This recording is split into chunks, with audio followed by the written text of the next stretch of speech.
over 20 years and 7 Super Bowl rings has allowed perennial MVP quarterback Tom Brady to amass a career total of $230 million in his first 20 years. $54 million alone comes from his last 2 years with the Buccaneers, contributing to a net worth of $250 million, just over half of his supermodel wife's $400 million net worth.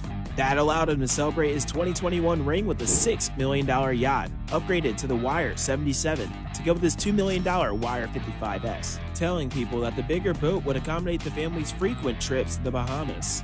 Hey, if they don't make it all the way to the Bahamas, they can stop off on their $17 million Miami Beach property on Indian Creek Island, dubbed the Billionaire's Bunker for its concentration of wealth. 34 houses line the outside of the island, so its 40 residents all have beach access, with a club and 18-hole golf course filling up the middle, all patrolled by its own 13-member police force.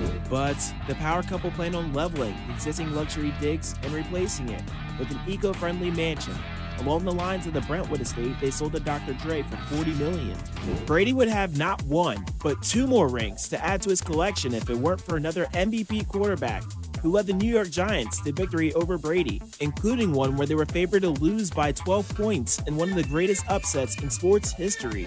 Eli Manning's 18-year haul of $249 million, a record at the time, $400 million with endorsements for a net worth of $150 million. All that money put old Eli in the doghouse. No, wait, sorry, I read that wrong. The 7,000 square foot, 5-bedroom Long Island home is under his dog's name, or rather the LLC that bought it is, Mr. Chester LLC. But now Chester can invite his humans over to enjoy the fireplace, pool, and private deck. But a lot of houses have fireplaces and even pools. But what they don't all have is a private beach to go with it. The final sale price is just over half of what former neighbor Suzanne Lucci sold her Dune home for. Since retirement, Manning has decided to use his money to make even more money, going into private equity with Brand Velocity Partners. This year, it was reported that he and his quarterback brother, and also his quarterback father, were looking into taking Pink Floyd's advice from the song Money and buying themselves a football team.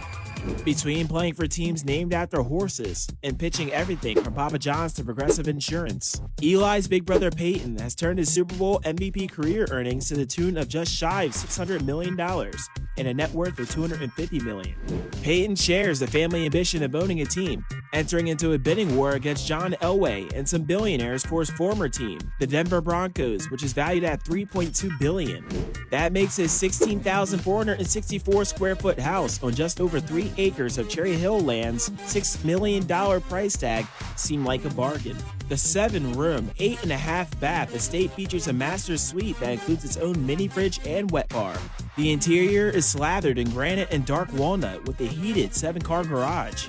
Just in case his brother's dog Chester comes over, it has its own room with a heated indoor-outdoor kennel. If the dog wants to swim though, you'll have to wait until they get home, as the estate forgoes a standard lavish swimming pool. With ownership ambitions, Peyton has, generally speaking, forgone the lavish spending that usually goes with superstardom, presumably to keep his eyes on the prize. Peyton would have had a 3rd ring, but there was another MVP and 13-time Pro Bowl quarterback that was busy leading the New Orleans Saints from perennial backmarkers to Super Bowl champs, Drew Brees. Brees led his team to victory over the Manning-led Colts in the 2009 Super Bowl. Prior to Brees, the Saints had only even made it to the playoffs once. He ended his run with the Saints with a 2-year contract totaling $50 million, with $23 million just for signing his name. And that's good for a $44.8 million net worth. Brees is more of a condo than mansion kind of guy, but that doesn't mean he isn't living large. In 2020, he sold his 1,752 square foot Hawaii condo for $2 million. Just to lay that $2 million or more out for a condo space in the new Four Seasons Hotel on Canal Street in New Orleans. In 2020, Brees gave back and poured a total of $10 million into his New Orleans community to help those affected by the lockdown. Post-football income comes from the Jimmy John's and Dunkin' Donuts franchises, as well as investment in the delivery app Waiter. Brees opened the sandwich franchise in New Orleans because he missed his favorite sandwich maker.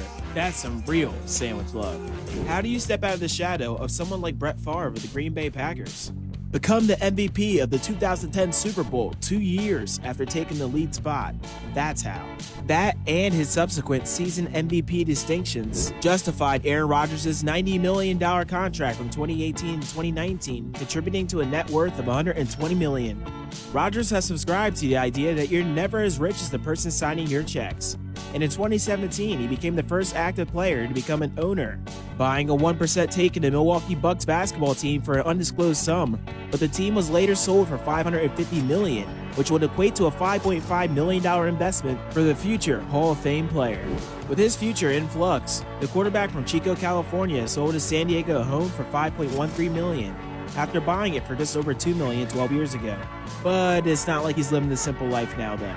He retains his $28 million Malibu estate. Everyone wants to make a good impression when they start a new job, and Patrick Mahomes may have nailed that. In his first season as starting quarterback for the Kansas City Chiefs, he threw for over 5,000 yards and landed 50 touchdowns, a feat only matched by the sheriff himself, Peyton Manning. Mahomes led the Chiefs all the way to the Super Bowl, where they took down the 49ers with Mahomes taking MVP. That kind of on-the-job performance resulted in him becoming one of the highest-paid athletes in the world, with a $503 million contract with the Chiefs to a $40 million net worth at 26 years old. At 24, he became the youngest MLB team owner in history after buying a piece of the Kansas City Royals. Considering his high roller salary, his $1.75 million three-bedroom Kansas City home seems rather modest. Mahomes is not one to flaunt his wealth on social media, but he has been tied to some fancy rides, like an all-white Rolls-Royce Cullinan, which starts at $330,000, as well as reports that he helped himself to a Ferrari 812 Superfast, which also starts around $338,000.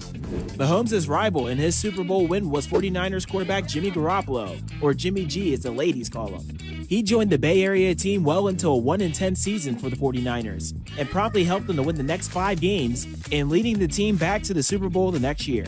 That was $137 million well spent by the 49ers that gave the 28-year-old a $60 million net worth. Though injuries and a recent 49er quarterback draft pick, as well as him not be able to get over the hump and win one as a starter himself, have started trade rumors for Jimmy G for over a year now. Jimmy G has taken some of that dough to thank the people who stand between him and the angry opposing defense by giving his offensive line a gift package that included an $1,100 Normatec leg recovery system, iPads, $150 Beats Studio headphones, and a $250 engraved bottle of Don Julio 1942 tequila. As far as spending on himself, with his future in San Francisco uncertain by the time this publishes, he might have already been traded. He hasn't plunked down for a place in the notoriously expensive city, and the closest report for a set of wheels for him was deciding between a Tesla or a Maserati Quattroporte. But Jimmy G isn't the only player with a giving spirit. Von Miller loves dishing out love and pain alike.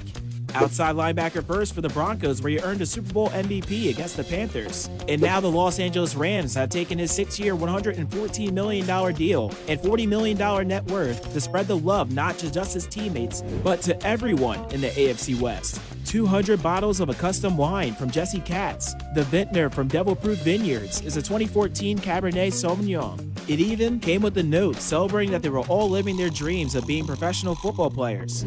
His $8 million Denver mansion includes a custom closet for his 800 pairs of shoes and a 300-gallon saltwater fish tank in the basement. His garage houses a Batman-themed Camaro, as well as a BMW i8 and a BMW sedan. When you're perhaps more famous for your fabulous hair than your 2 Super Bowls or multi-Pro Bowl career, and the record number of sacks held by safety in the same game, you know you have some really fabulous hair. Troy Polamalu managed to stuff his flowing curly locks into his helmet as a defensive player for the Steelers for his entire 12-year career, earning just over $71 million towards a net worth of $40 million. And that's separate from his numerous endorsements, including, what else? Head & Shoulders shampoo. That was able to score him his $9 million, 3.25-acre San Diego estate built around a 200-year-old oak tree and includes 3 guest houses. During 2020, Polamalu gave restaurant gift cards to furloughed government workers in Westmoreland County, winning 2 Super Bowls for the Denver Broncos, including one of them being his last game. Record-breaking quarterback John Elway moved from the field to the offices, taking over as general manager for the Broncos and eventually the president of football operations. His side hustles have included his 4 Elway steakhouses and a set of car dealerships that he sold for $87 million. Combined with his career earnings of $47 million, Elway has amassed a staggering $145 million net worth. While others collect cars, Elway continues to collect dealerships, recently acquiring power sports and Harley-Davidson dealerships. In 2017, Elway celebrated his contract extension with a $7 million, 9-bedroom estate in Colorado, adding to his Idaho lake house. Playing football can be a lucrative proposition, especially if you're a Super Bowl MVP that led the 49ers to their 5th Super Bowl win and hold several quarterback records. It's no surprise that the degrees that these top-level student athletes gain during their college careers may seem like a footnote, but San Francisco quarterback Steve Young went in another direction, getting a Juris Doctor from BYU in 1994. That allowed Young to take his $49 million career earnings from the 49ers and grow it into a net worth of $200 million. Much of that comes from co-founding Huntsman Gay Global Capital, a Palo Alto equity firm. Generally speaking, that kind of wealth translates into a flashy, conspicuous consumption.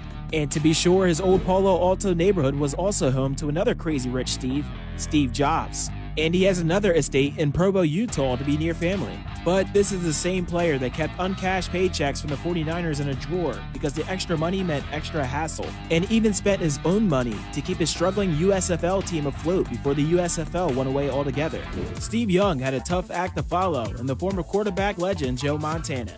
Along with coach Bill Walsh, Montana turned the struggling 49ers from perennial backmarkers to the king of comebacks. Montana would lead his team to 4 Super Bowl victories throughout the 80s, earning him $25.5 million over his 15-year career. Like Steve Young after him, Montana set about turning his money into more money via the venture capital firm Liquid 2 Ventures, which among other things turned a $100,000 pre-IPO investment in GitLab into $63 million after the company's public offering. Overall, Montana's net worth lands at about $150 million. That's a pricey sum, so naturally, he went and built himself a castle just north of Napa in Northern California. That's complete with 17th century French features and a no-fooling moat and gate leading to the 503-acre estate, including ponds and equestrian trails. In 2010, he listed the massive property for a cheeky $49 million, but as recent as last year, it was slashed to a bargain $24.5 million. While he moves on from the castle life and wine country, he's also acquired a $7 million beach cottage in Malibu from June Cleaver's real-life son Drew Billingsley, who had rented the place out for $20,000 a month. These days, Terry Bradshaw is better known as the affable TV football analyst and pitchman, but he earned that position by being Montana before Montana, leading the Pittsburgh Steelers to 4 Super Bowl titles in the 1970s. Bradshaw's final year in the NFL netted him $470,000, which in today's money is roughly $1.26 million. Talking about football turned out to be more lucrative, earning $2 million a season to talk the talk on Fox Sports. He's also gotten in on the reality show game, with the Bradshaw bunch amounting to a $45 million net worth. For 20 years, his main digs have been a 755-acre Oklahoma ranch dubbed the Bradshaw Quarterhouse Ranch that he's been spending millions on every year building out and is trying to sell for around $10 million. His other big money hobby, though, is flipping $5 million planes, because why not? The 49ers wasn't the only team to have back-to-back star quarterbacks. Before Tom Brady started his 20-year quest to fill his fingers full of Super Bowl rings, Drew Bledsoe was doing the heavy lifting of turning the Patriots from a losing team to a winning team. He brought the team to the Super Bowl twice, winning in 2001. That earned him a $103 million 10-year contract, which at the time was a record. All of that led to Bledsoe's net worth hitting $48 million. He spent his retirement years in Oregon's wine country with a vineyard of his own. He also spent a modest $750,000 on land in Bend in a gated community that he built out to include garages for 7 cars, pools, hot tubs, putting greens, and an all-turf sports court. When in Bend, he helped coach his kids' high school football team. He recently sold the compound for $5.6 million, down from an initial asking price closer to $10 million. But he retains his double-back winery that he started from the dirt, with his kids pitching in to plant the vines. A net worth of $25 million on this list might not seem all that impressive, but Broadway Joe Namath essentially invented the idea of a football player with an extravagant lifestyle. Like a true GOAT, Namath called his victory in the 3rd Super Bowl leading the Baltimore Colts weeks in advance. Drafted by 2 teams, he was able to demand a contract that in today's money would be worth $3.5 million over 3 years, and for good measure, a Lincoln Continental. Namath became famous for living large as he did for winning football games. He was also known for wearing fur coats even on the sidelines. Namath was able to transition his football fame into regular fame, including his own talk show and lucrative acting career.